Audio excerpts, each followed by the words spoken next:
The Spinoff Podcast Network. Love news but find keeping up a bit overwhelming? Well, Newsable is the answer. It's your daily fix of everything worth talking about. I'm your host, Imogen Wells, and in about 15 minutes, I'll bring you what you need to know from Aotearoa and around the world and explain why it matters. Newsable tackles the big stuff without taking itself too seriously. Listen and follow wherever you get your podcasts.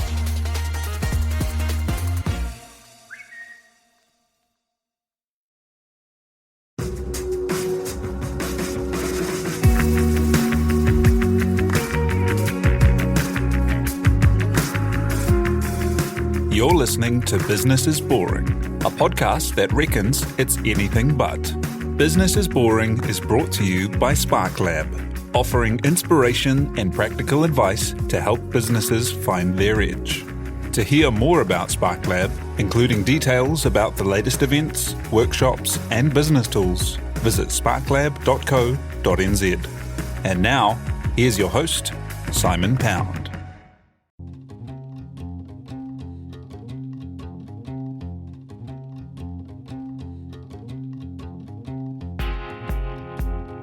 You're listening to Business is Boring, a podcast that reckons it's anything but.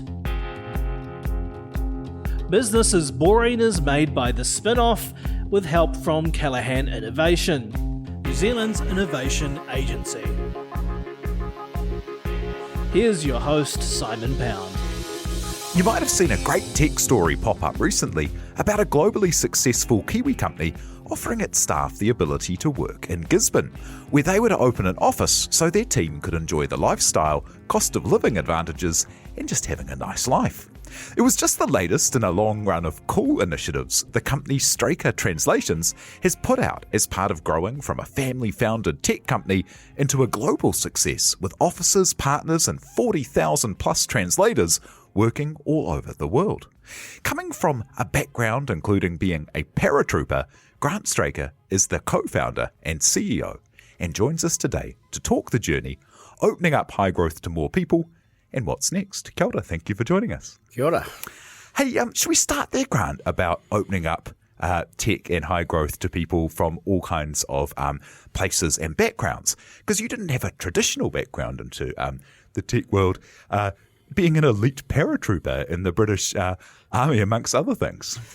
Yeah, look, and I guess that story or that journey is certainly one where I think I've just followed my heart in some ways. I've found things that I like. So, my story was a bit different. After I'd left the Army, I wanted to study engineering, so I studied engineering and that kind of took me into computers, but I was about 30 then, so I hadn't really even turned a computer on until and what happened was I was at an engineering firm, and I started to use Excel to model some calculations that we need to do, and I found out that it wouldn't do everything I needed to, so I kind of looked under the hood and went, right, you can actually program this stuff. So then I taught myself to program.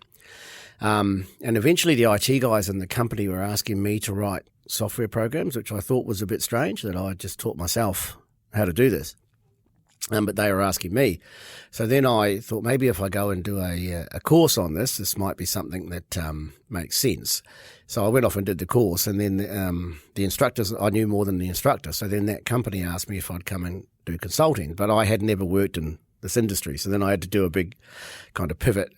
And I guess the lesson for me was that I really enjoyed doing it, and I was obviously quite good at it. And so, you found something that you like doing and you were good at and you could make money out of it. It sort of all matched together.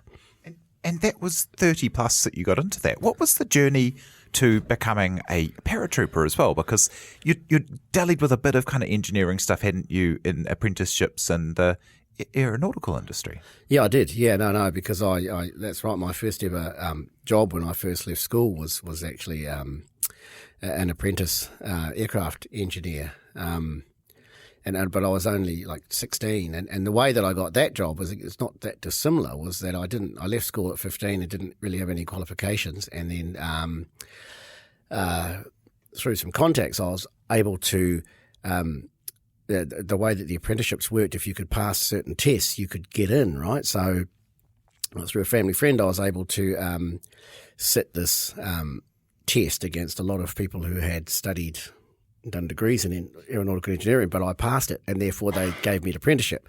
But that was in the early 80s, and I'd moved to the UK as a teenager. So my family had moved there when I was 13 or 14, so I'd kind of come out of West Auckland into South London. And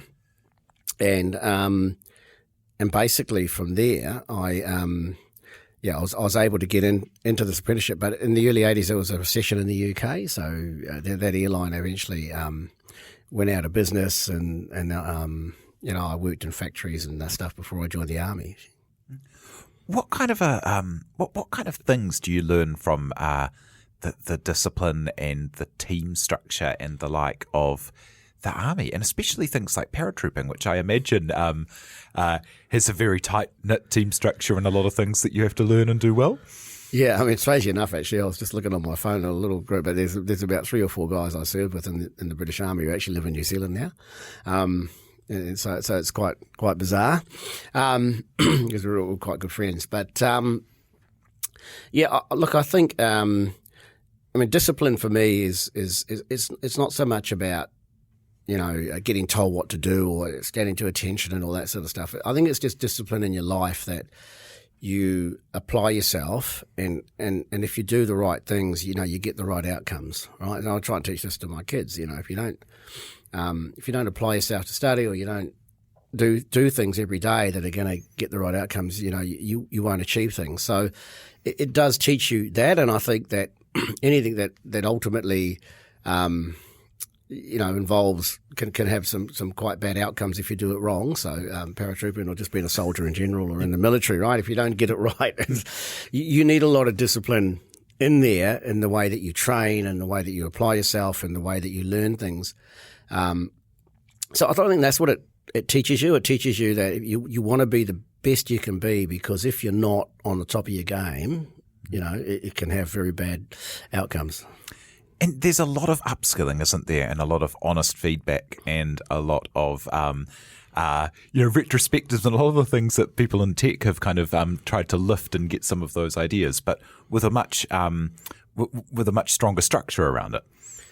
Yeah, I think so. I mean, I think that people, there's a certain thing, the military culture. I came from a military family, so both my parents are in the Air Force. Actually, all my brothers, we all joined the army. So, whether that's a genetic thing or it's just, a social thing or whatever, but it means that you know that you've got to achieve things, that you've got to get everything right, that you can't. And if I look at business in general, it's the same now. We did an IPO last year, which was a massive process. But if we didn't do everything right and really apply ourselves, you wouldn't get there. And the other thing I think it teaches you is, it has ways to push you completely to your limits, right? So, certainly the selection course and things like that, what they do is they take you past your physical limits, so you're relying on your mental capacity to get through. And the difference between people that pass and fail isn't off. There's a lot of very strong, fit people that start that don't finish, right? Because it's a mental capacity, I think. Once your body's broken, once you're past all the other stuff, and you've got no toenails left, and you've got massive blisters all over you, the only thing that keeps you going is to kind of achieve things. And I think in business you'll find the same, is that to achieve the really, really hard things, you're going to reach a point where you don't want to do it anymore. And so you just got to keep going. So I think it does teach you perseverance. So. Did you come out of there with a bug of wanting to start your own thing, or and having come out and then come back here and got into tech and started to be interested in computers? What was the kind of path to then want to start your own thing? Yeah, no, look, I don't think I had a pathway to anything. I think I've just always kind of followed my own, like I say, just following my heart. What do I feel like doing? And I think there's times in your 20s where all you want to do is, go surfing, sit on a beach, drink beer, and play a bit of footy, right?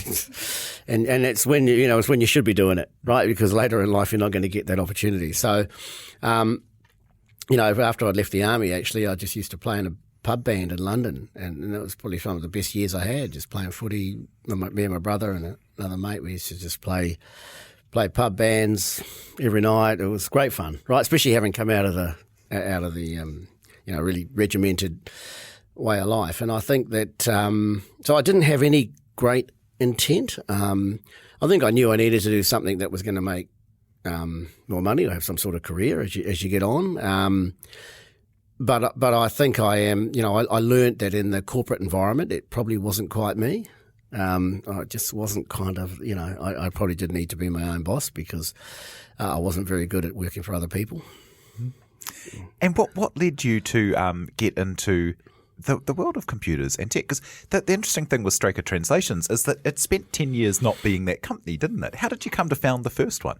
Yeah, so look, I mean, basically, I say, I back to that story where I sort of learnt to code, and then they asked me to be a contractor, and so I set up a company, and that was at the exact same time I met my wife, probably only about 3 months before that happened. So then I was getting more work, and we'd only known each other a few months, and so she said, well, maybe I can. She had a good job. She had been sensible, gone to university, got degrees and, all that sort of stuff. And she said, well, maybe I can, I'll start to run the admin and stuff. And then she gave up her job and her company car and all this sort of stuff. Her parents thought she was insane. And then together we kind of started to do it, right? So then, and then we knew we needed more staff, and it just sort of grew. But what we were doing was very specialised web development type work back in early 2000s. It was founded in 99, so I guess late 90s, and it was about one of the first projects we had was to build a multilingual website for Tourism New Zealand. So we worked with an agency, and we had to build newzealand.com in multiple languages, and so that kind of we had to solve that problem before you had you look at it now, it's easy with lots of tools that you can do that, but back then you had to build something. So we built this engine, and then we commercialised that engine, and I could see back then it was, you installed software and you got a license for it. So I said, maybe we need to commercialise this. So we were able to take that, turn it into a product, and then sell it around the world. But the world back then for, say, startups was very different to the world now, right? So you didn't have the web and the cloud and all this sort of stuff to deploy applications on. Like, it was there for just HTML websites, but it wasn't there for much else.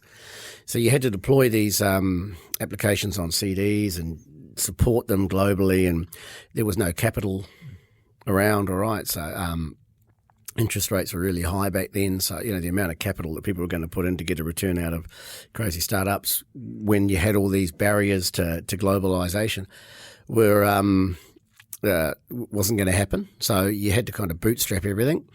And I always think the companies that went through that, I mean, I don't think startups today would have a clue about how difficult it is to try and sell software around the world without deploying it on the cloud and with no access to capital, like none. Right, so how would you do it? And so all those of us that solved those problems ultimately went on to, I think, you look at Rod Drury, he did stuff like that in his earlier projects. So a lot of people who have been able to solve that, I think, once the cloud came along, the world became a lot easier to move. So that was how we started, and we did that. And we could see we were getting asked by our customers to plug translation workflows into our product, around about 2010. And so what we did then was tried to build some plugins. We had built some plugins for the translation industry. We tried to sell that to language service providers around the world, and we realised that they were actually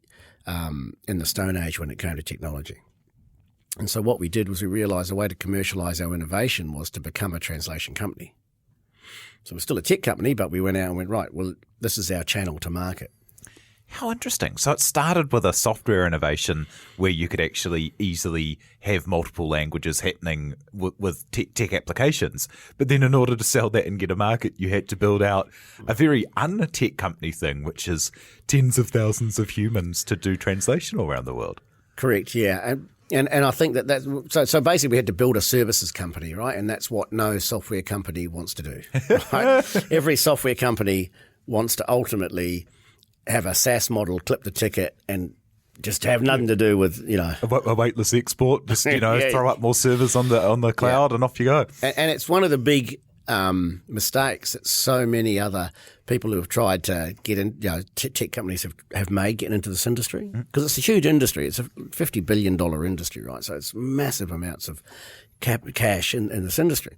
And what they didn't realise was if you don't have the services component and you don't own the customer, if you like, and work with the customer and solve their problems, you'll never get the revenue. And if you sit in the middle of it and simply clip the ticket, you're just adding to the costs, right, and the time and all these other things, right? So, so that definitely was the right approach. And I think one thing we figured out was that machines and humans together was how this industry was going to go forward.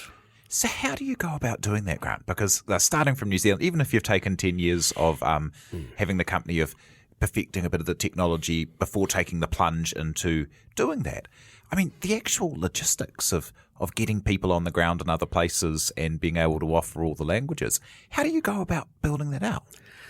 Yeah, trust me, it was as hard as it sounds. It was very difficult. We had to one of the things we found was that we could use Google AdWords to get customers. So, to start off with small projects, and that's what we did. We said, okay, well, we could run some campaigns. People looking for translations would come, fill in a form.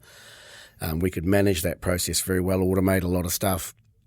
While we were doing that, then translators would find us because they were looking for companies to work for, so we could build up a pool. And very early on, we made loads of mistakes with quality and all sorts. We'd use the wrong translators and we didn't have all of the data that we have now. So now we're the world's leading data-driven translation agency in that we have massive amounts of data that we can use to predetermine, say, quality outcomes or speed outcomes or price outcomes, which works for our customers. But back then we didn't have those data assets, right? So we were kind of guessing about what should happen, and so we made a few mistakes. But we kind of got enough traction to get us through. And it was, I can remember Merritt and I being up till 2 a.m. trying to process jobs and do things and just all sorts of stuff. And we had one guy in Europe at the time.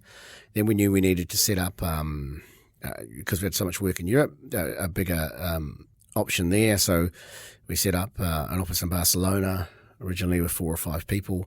And even that was quite a funny story. I went, right, we're going to set up an office in Barcelona. I flew over. I had a guy I knew, Federico, who was in Barcelona, said, I'm going to need some help. We're going to need an office and I need to employ 4 or 5 people.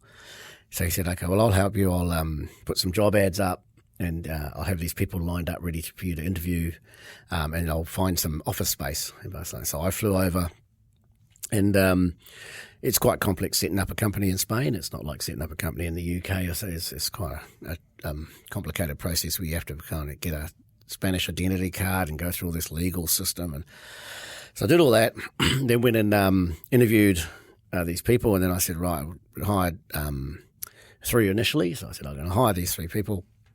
And they were all the industry. There's quite a big call center industry in Barcelona. Like American Express probably have 5,000 people, and there's multilingual staff. They all come from all the rest of Europe to go and sit on the beach in their 20s. They finish their degrees, they all go there, work in cafes or get jobs, and they're all quite highly skilled. So we found all these people, and I ended up with 3 women who were all probably sort of mid to late 20s or something like that. And then gave them a job. I said, right, actually, we're going to need to fly you to New Zealand in the next couple of weeks, or probably next week, so that we can train you up, and then we'll come back. And I had one of their dads ring me up, this German, checking that it wasn't some sort of people scam, right? Oh boy. And then they all arrived on the plane. Then I get rung up by one of them in customs who was saying, well, we've got these three women, and we're not. They say they're coming here for this job, but we don't. They all don't know each other. So what's going on? Is there some sort of dodgy? So then I had to go out to the airport and trying to get them through immigration because people didn't believe that this was. So, but we did. We got them trained up, and then that set us up there. So yeah, it's been a pretty interesting journey from those days. I mean, and all three. I think two of them still work for us out of those three. That's so cool, and that kind of thing, like you're mentioning there, the kind of the data and doing a bit of the work in the beginning, and then the humans kind of coming in and making sure it's right at the end where you've built to. That's very much kind of the picture of what many people are thinking the good application of AI is going to be, isn't it? Kind of machine stuff augmenting what people are able to do and people working together with it. How have you gone to build up all of those tech and data and all of those kind of elements around the business at the same time as building like a very human, big platform for both customers and translators? Yeah, I mean, I guess you select the right people to help you on that journey, right? So we've had a pretty good team, certainly 5 or 6 in our executive that have really helped on that journey. So Indy Nagpal, who runs our tech is, so Indy and I have worked together for 15, 16 years. So he'll laugh if I said I taught him everything he knows. He'll just laugh. But no, like he is a very smart guy, and he builds out all of, so that tech side, I can have some ideas and I can help model stuff, and then, Indy can make sure it's built the right way. Mirren's run the operation and the services side of it. We've got a guy, David Selby, who's an Australian that lives up, again, he's worked for us for, right through this journey, right from probably 2007, 2008. So he runs the global sales infrastructure on it. So having all the right people in the right places doing the right things, I think, has been the way that we've done that. And that's remarkable to have that continuity, because in so many companies, it's not the same people that are able to run it when it's small and big. It takes, a very big kind of like growth mindset to be able to transition through all those stages. Yeah, and I guess it does, but yeah, I think all of us would say that we've always had those skills, and and it's been proven that we've been able to take it straight through to an IPO. So the skills were there, and the old adage that don't confuse experience with ability. Just because we haven't done it. If people have got the ability, they can do it. But really, the key for us to get all those data assets was to build a platform that no one else had built, which was to build a web-based platform that all the translators would work in, because you can't collect all these data assets if you don't have everybody working in one place. And so the rest of the industry, people were, downloading stuff, working on their desktop. Translators worked by the word; they'd never worked by the hour. So the big thing for us was AI is going to speed up the translation process. Therefore, translators will go faster.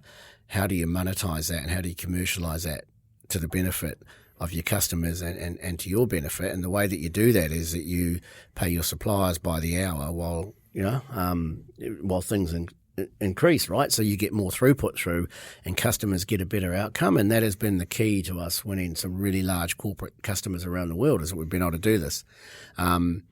But that was always our vision. So we knew right from the start. So we wore all that pain, probably from 2010 to 2013, something like that, a lot of pain. And what we could see was the minute that we had translators going much faster but producing exactly the right quality outcome, we knew we had solved the problem. And at what stage should you go out and get kind of, big funding? Because you mentioned there the IPO that you built to, and that's a huge achievement. I mean, 2010 to 2018 is a very quick turnaround from start to IPO in the high growth tech space. So we took on various amounts of funding as we went. So the first one was probably in 2013. We got some capital, which helped us set up the services infrastructure. Then we got on board some more capital in 2015 from some David Kirk's Bailador investments out of Australia, and then some very small little bits of funding that we got through that time, ready to take us up to the IPO. And again, an IPO is is not a small thing. I mean, most people you'll ever talk to would only ever do one IPO in their life, and I would be in that category. I don't mind advising someone, but there's no way that I would go through that again. That is a very, very, very hard process, and I think something like 80% of the companies that actually even start the process don't finish it. Right. Right. And was that always part of the vision that you would be able to list? What does it allow you to do? Because you've acquired a few companies and been able to grow in a different way since having that capital. Is that right? Yeah, well, we'd acquired some before. So, we acquired 4 companies before we IPO'd. We've done one since we IPO'd, but we still have most of the capital that we raised. So it does a few things. It depends on your business model. The reason that I think IPOs are important is that they democratise the outcome of success, all right? So if you've got a New Zealand company, for example, that's doing really well, people can invest in there and share risk with all the other shareholders, and they can benefit from it, or funds can invest. So, super funds or whatever can invest in the ultimate success, and that democratises that outcome for everybody, right? If a company stays private with a few select investors that take that risk, they're the only ones that get the outcome. So it's important that you have capital markets where companies are doing it, right? And at the moment, the New Zealand capital markets are not in a good space. And, I would have loved to have been able to IPO in New Zealand, but we could, just the market was not there for us to do that. So, but obviously we have, across Australia and New Zealand, it's possible to democratise that outcome of the success. And in terms of democratising and that idea of sharing and spreading, one of the cool things that popped up recently was you're coming out and saying, look, we'd really like to be able to get more workers to be able to work in the regions, and picking Gisborne as a place to champion. Tell me about that story. Yeah, so again, I think that, the whole, why you're in business or why do you do things, business people generally get a bad rep, and I think in New Zealand they get very bad press, I think, for the amount that they contribute to actually making the place function. And part of what we've always had that vision was what we wanted to be a New Zealand company, and this was a big part of when we IPO'd as well. We made sure all of our IP and everything was held in New Zealand, and that we, would remain a New Zealand company. And we had the option in the past, for example, to sell offshore, and we could have done that, and many, many companies do it, right? They get to the, point where you could get 20 million sale price, and people sell. And I don't blame them, but I think that if every company in New Zealand does that, then we don't build up a tech system, right, an ecosystem, and we don't grow great tech here. So part of our vision was that we always wanted to do that, and we wanted to get to the stage where we could build a significant New Zealand company and that could contribute back to New Zealand. And one of those things was that we always wanted to do it something in the regions. And the logic, and you can't do it just for the sake of doing it. You've got to do it because it makes sense. And one of the reasons that it makes sense is, houses are incredibly expensive in Auckland, and our staff, we had staff with young families, and they wanted to buy houses, and they wanted to be able to, put down roots and have that investment going forward. So it's impossible for them to do it in New Zealand. We'd have to pay them so much money to be able to afford a house in New Zealand. They'd have to save. In Auckland? In Auckland. The deposit for a house in Auckland is the actual entire price of a house in Gisborne. Correct, right? So it's just crazy, right? So then we've gone, we actually asked them, do you want us to get an office in the city, so that, because we're in Albany, so that you could all get the train in, and maybe you can get a house in Pukekohe, or you can get one way out west, or wherever it is, but you get the train in. And they said, well, that's okay, but it would be much better if we could have an office in the region. So then we've gone out. I was a judge at an event down in Gisborne, and strange enough, I have quite a few connections down there, and I've got a few mates, and I've been down there over the years. Knew some people, went, right, this is a good place. They've got a good little tech sort of hub stuff going on, and could we kind of be the cornerstone kind of stakeholders in that to start build it out. And there was some appeal to us to do that. So we went down, said, okay, who's keen to go? We got about, I think we had 6 or 7 from our Auckland office keen initially. And then we wanted to employ some people as well. So one thing we've learned is, we had some jobs up in the United States that were doing customer service and stuff, and we knew that they could be done out of New Zealand. So we want all our salespeople and account managers and stuff, say, in a region like the US, but we kind of have all our production and customer service split across. We're in Barcelona and down in Auckland or Gisborne. So we went, okay, well, let's just take some of those jobs out of the US, let's put them into Gisborne.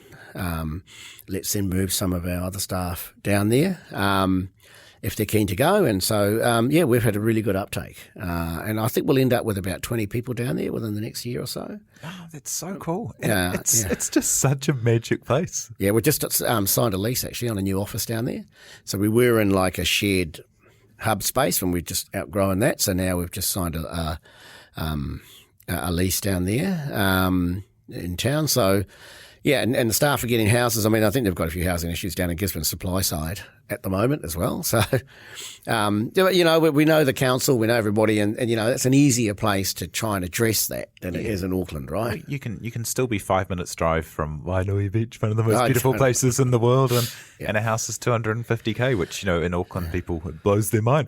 And part of also, opening up more pathways as well. Like you've done a lot of work with helping to have pathways for Māori background people and also just in terms of like translation and building connections through language. How important is that for you?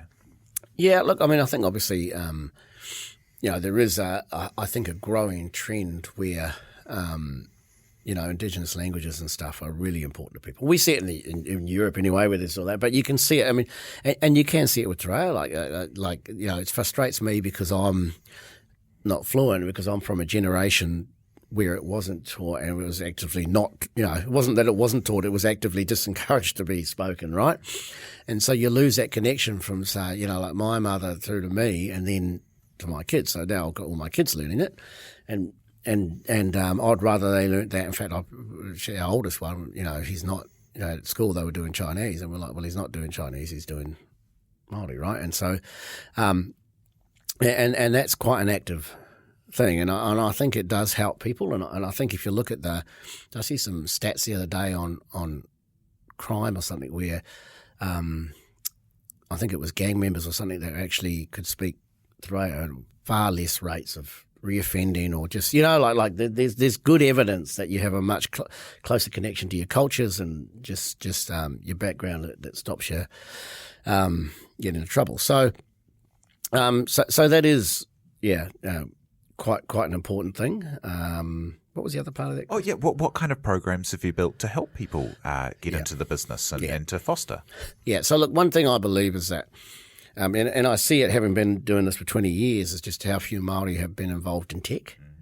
And so I guess, the big thing for me, I think I did it when we won a high-tech award a few years ago, was to get up and say there's not enough Māori in this room, right? And that was down at an event down in Wellington. And I think what happened was there were some in the room that then contacted me, and then we all started to get really involved in how we got the message out that this is the pathway that people need to go on.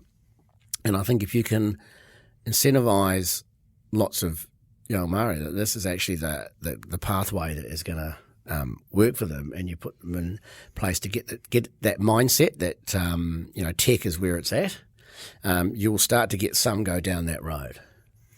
And in terms of, you're talking as well about your offices where there are lots of multilingual people, like in Barcelona. Like, you must have so much connection with people who do have two languages and move so easily across different cultures and worlds. It's so criminal that in this country we've been so monolingual and so kind of closed and narrow. Yeah, look, I mean, our Barcelona office is insane. Honestly, I'll be in that office and there will be. So they'll all, no matter where they're from, they'll probably just be speaking Spanish as a rule in that office, but they'll be doing call centre stuff. So, they'll be speaking Spanish to each other, and then they'll take a call in German or whatever it is in French, and then they'll go back to speaking Spanish. If I walk over, then they'll all speak English. And they'll just switch everybody, or just switch, they'll all speak in English. So it is quite weird, and some of them can speak probably 4 or 5 languages. Yeah. And how does it help the business having all of those different perspectives coming in? Because that's also one of the really big calls about getting more Māori into technology, is to get more of the different perspectives into the companies. Yeah, I mean, I guess, we get a good global perspective. So certainly, with, say Barcelona, you get a good perspective on the whole Catalonia thing and how, that's not dissimilar to a Māori type environment. They've got their own language and they've got their own issues and they've got all these things. And you get a really good understanding of the history of how that's all come about and why some of them feel like that.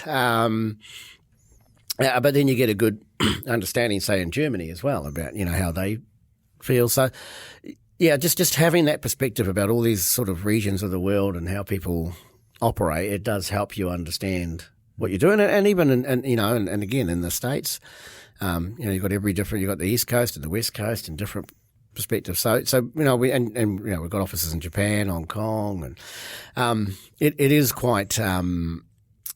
it gives you a much better view about how the world operates, and I guess it gives me certainly some insight into how New Zealand needs to be successful globally when I look at how it all operates around the world.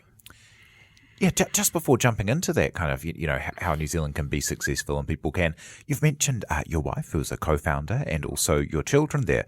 How important is family as part of the journey that you've been on and you're on?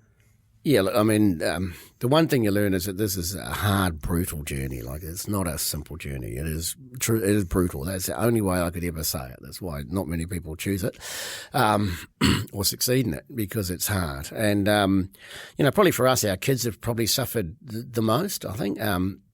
They get good things and bad things, right? So they've got two parents that just work all the time. That's all they've ever known since they were born. But on the other side, they get to go to Europe for 4 weeks every summer, or they get to go, they've been to some cool, go and watch the All Blacks in Chicago because there's a business trade thing on and we take them, right? So they get some good things, but they also get the thing that their parents are time poor. And that, so trying to get that balance right is quite hard. We don't always get it right, but I think we try and balance that, and we do try and take the kids on trips. It's quite good. We're actually just planning a trip now to go up to Europe for probably 4 weeks in the summer. And we're just at that stage where actually we can go in business, but the kids can go in economy. That's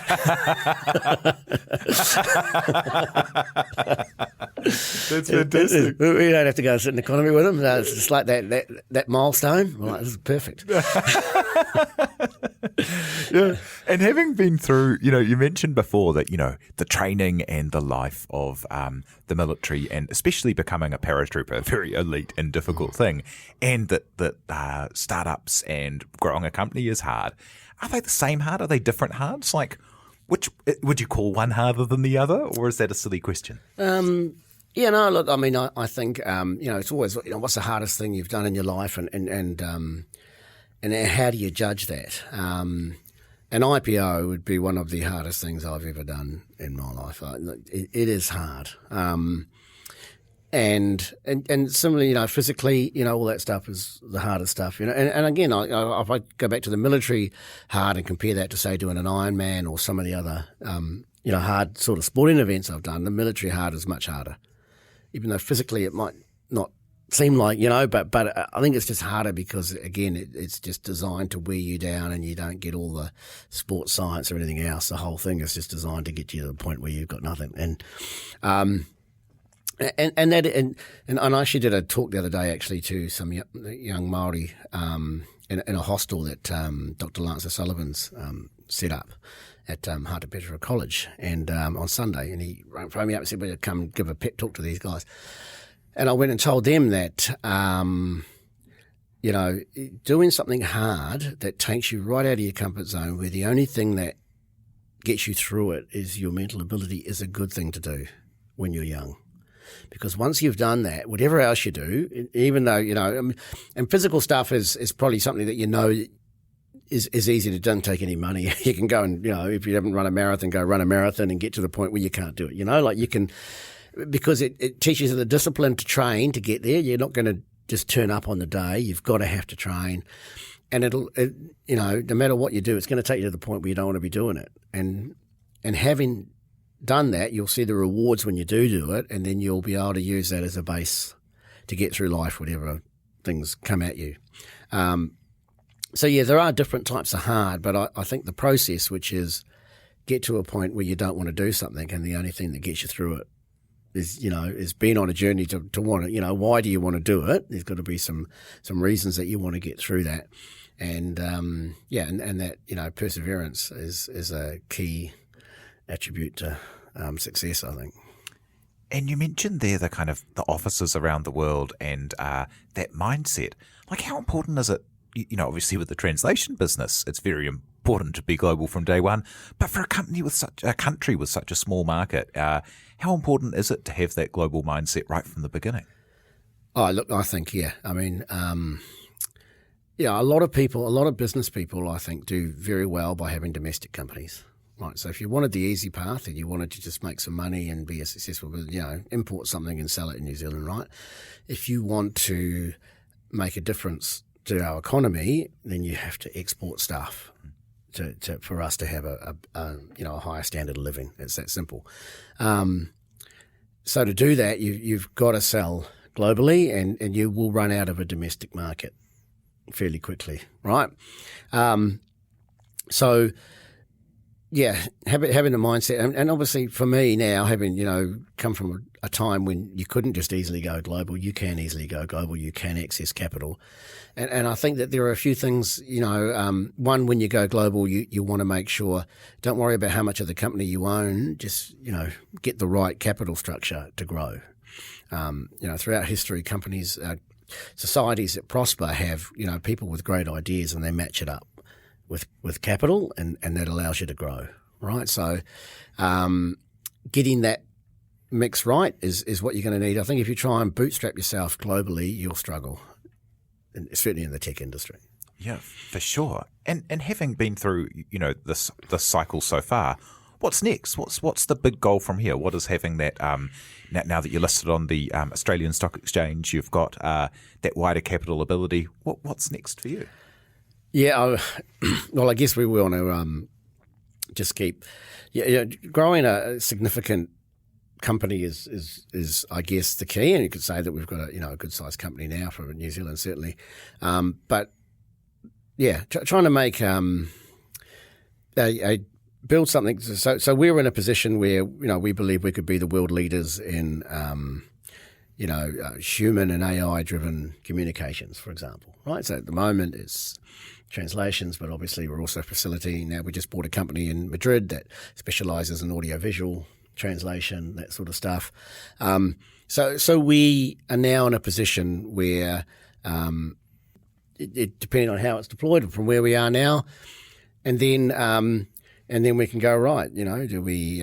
What's our next phase of growth? As our technology evolves so much there that we can organically go out and start to build really significant things? Do you raise more capital and make bigger acquisitions? What's the game plan, right? But I guess we want to be reasonably aggressive in our aim. And like I say, as you grow, it's kind of weird. In some ways, the bigger we get, the less I have to do, but the more important the decisions I make are around what we do. So, getting that balance right and building out a global team where in each market people are making independent decisions, which they kind of already are, but and each one is growing independently, then I don't think there's any initial limits on what we can achieve. And how would you define success for you? What does success look like for you? Oh, yeah, that's a hard one. Mainly because I think, I don't have a predefined vision of success. It's certainly not monetary, I don't think. In terms of success, I think if we can build a really significant global company out of New Zealand, and it leads to and it helps other companies, get sucked into a vortex. And you can look at Xero and say that that's been done amazingly well. It's a big global success. It has got a vortex. There's lots of other New Zealand companies getting sucked in and being successful around that. Can we do something similar? I think that would be quite aspirational and neat to do. But getting enough time to go fishing probably, I think is... Check in on the Gisborne office and correct, get out there. Yeah, that's awesome. Yeah. Hey, thank you so much for sharing the story today. That's Grant Straker, the CEO and co-founder of Straker Translations. Thank you so much. You're welcome. Awesome. Can't wait to see what's next. Thank you so much, Tina Tiller, for producing this morning. And thank you very much for having us along in your ears. If you have any suggestions of people it would be great for us to chat to, hit us up on Twitter. I'm at Simon_Pound. Thanks then. You've been listening to Business is Boring, presented by Simon Pound. And brought to you by the Spinoff and Callaghan Innovation.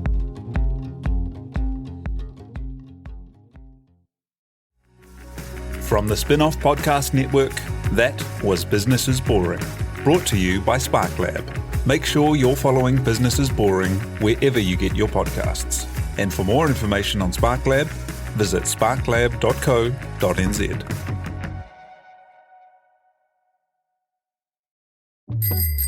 Ready to rediscover the joys of cycling? With over 300 kilometres of cycle paths across Tāmaki Makaurau, jumping on your bike and going for a ride is such a fun way to discover the city from a different perspective. Cycling is getting more and more popular across Auckland, so now's a great time to join the hype and give cycling a go. Head to at.govt/cycling to find your nearest cycleway today. The Spinoff Podcast Network.